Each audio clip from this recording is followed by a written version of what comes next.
Gaspard, première. Il a été prêtre. Il échangeait ses vêtements avec des mendiants. Il n'y avait pas besoin de richesse pour être heureux. Il a passé pratiquement la moitié de sa vie à marcher, donc on trouvait ça impressionnant. Né à Montfort-sur-Meux, près de Rennes, Louis Grignon est le second d'une famille de 18 enfants. Très vite, naît en lui un amour de Jésus et une passion pour la Vierge Marie qu'il n'aura de cesse de transmettre à ceux qui l'entourent.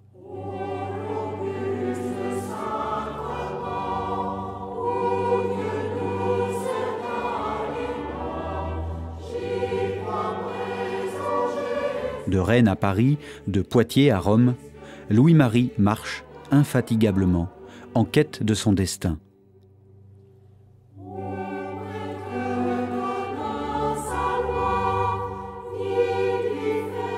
Ami des pauvres, homme au très fort caractère, il saura accueillir les échecs et les revers avec courage et dans l'obéissance à l'Église.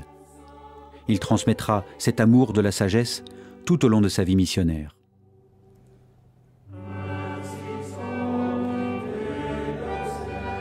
Il avait une certaine personnalité, lui aussi, grâce peut-être à son père, personnalité forte, voire colérique. Mais il a beaucoup travaillé sur son caractère, grâce aussi à la présence douce de sa mère. Le père de Montfort était un élève très sérieux, très studieux. Il n'hésite pas de manifester son caractère et aussi sa personnalité. Une personnalité audacieuse, libre aussi, tout en étant un adolescent. Donc il se rend compte que dans les cours, il y a aussi des riches, mais il y a aussi des pauvres. Donc il voit un garçon, un compagnon pauvre qui n'a pas de veste. Il fait l'aumône auprès d'eux dans son collège et il lui manque une certaine somme. Il se rend chez un tailleur à qui il remet cette somme d'argent en lui disant « Eh bien, pour l'amour de Jésus-Christ, veuillez compléter, veuillez offrir à mon camarade l'habit qui le vêtira. » Il est devenu vraiment pour la foule le bon père de Montfort. Un homme convaincu, déterminé, mais très approchable. Donc c'est un homme qu'il avait, je dirais, le charisme de savoir toucher le cœur.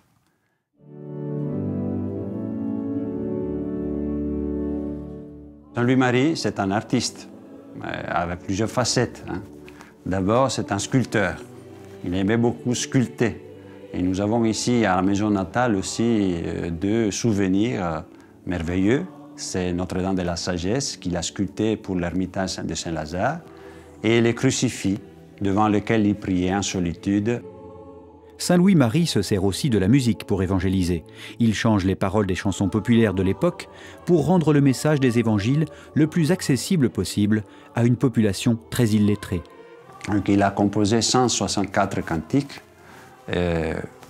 qui permettent aux gens, en chantant, de connaître l'Évangile et les vérités de la foi. Tout en suivant ses études, Louis-Marie participe à des œuvres de charité. À l'image du Christ, il voit dans les plus pauvres Dieu lui-même. À Rennes, il a ressenti un attrait, une vocation, un appel de devenir prêtre, de devenir missionnaire. Et il traverse pour aller à Paris un pont, le pont de Cesson.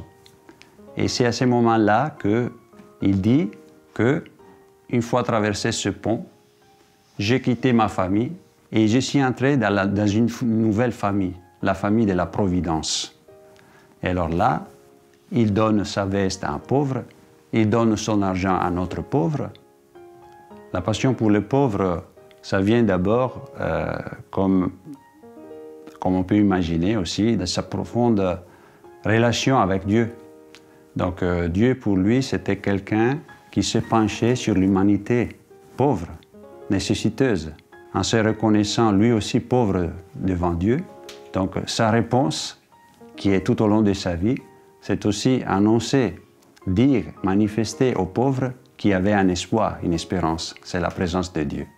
Après ses études au séminaire Saint-Sulpice à Paris et suivant les conseils de Madame de Montespan, le jeune prêtre partira à Poitiers, où il servira les pauvres de l'hôpital général.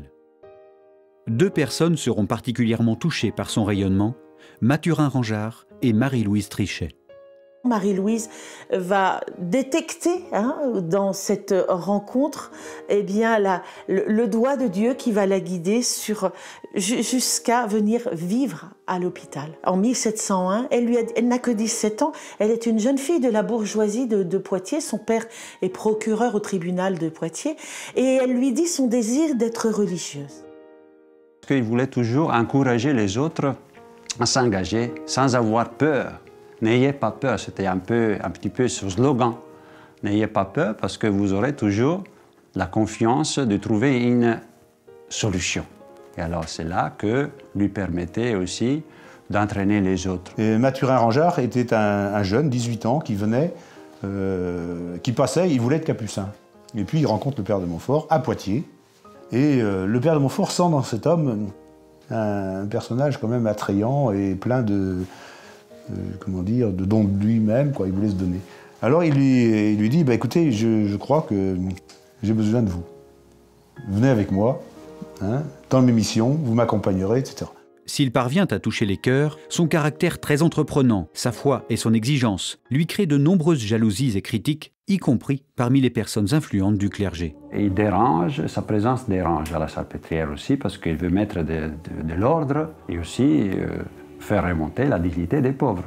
Et donc là aussi, il se trouve, un jour, il trouve sur son assiette un petit bout de papier, vous êtes mis à la porte. Et donc il n'a pas d'amis, il n'a pas de connaissances à Paris.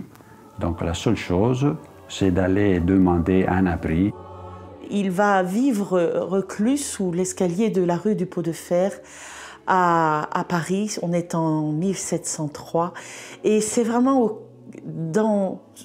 rejeté de tous, dans une solitude extrêmement profonde. Et c'est là, ça demeure pendant 6 mois, en silence, en méditation, en écrivant aussi de belles choses. Peut-être c'est là qu'il a écrit L'amour de la sagesse éternelle. Et il va vivre une expérience qui est lumineuse, qui dès lors va orienter toute son existence.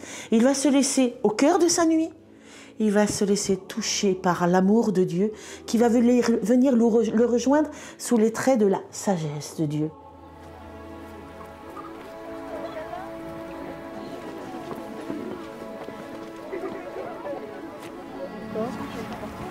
Puiser dans cet amour que tu as pour les hommes. Pontchâteau, c'est un lieu important, un centre, autour desquels il y a d'autres communes. C'est une plaine. Eh bien, pourquoi on n'érigerait pas dans cette plaine un calvaire? La bénédiction était prévue le 14 septembre, comme il se doit, le jour de la Croix Glorieuse. Et arrive l'interdiction. Donc l'interdiction de bénir, de consacrer le calvaire, qui arrive de Versailles, donc Louis XIV, parce qu'il y avait des soupçons, il y avait des jalousies parmi le clergé, et donc il n'a pas pu consacrer le calvaire. Et bon, il accepte cette humiliation comme une épreuve pour lui, pour purifier ses intentions, pour voir vraiment s'il était vraiment motivé uniquement pour la gloire de Dieu et pas pour la sienne. Et l'évêque, quelques jours après, lui a réenvoyé une autre lettre, c'est ça, c'est encore plus dur, lui disant qu'il était interdit de tout ministère dans le diocèse. Et donc, il n'avait plus qu'à partir. Malgré ces épreuves, qu'il surmontera dans l'obéissance à sa hiérarchie, le père de Montfort continuera à évangéliser les foules de l'ouest de la France en organisant des missions avec de grandes processions et en créant des écoles charitables, comme à La Rochelle, suivant en cela l'ordre reçu du pape lui-même qui l'avait nommé missionnaire apostolique. On retiendra la devise de saint Louis-Marie Grignon de Montfort, « Dieu seul », et le « totus tuus », tout à toi, adressé à Marie qui conduit à Jésus. Avant de mourir, donc, il a bien sûr écrit son testament où il laissait le peu de choses qu'il avait à disposition à ses compagnons qui étaient là. Il s'est confessé aussi. Et à la fin, tout en manifestant aussi son combat spirituel, il dit aux gens qui étaient là à son chevet, « Je me trouve entre Jésus et Marie. je ne pécherai plus.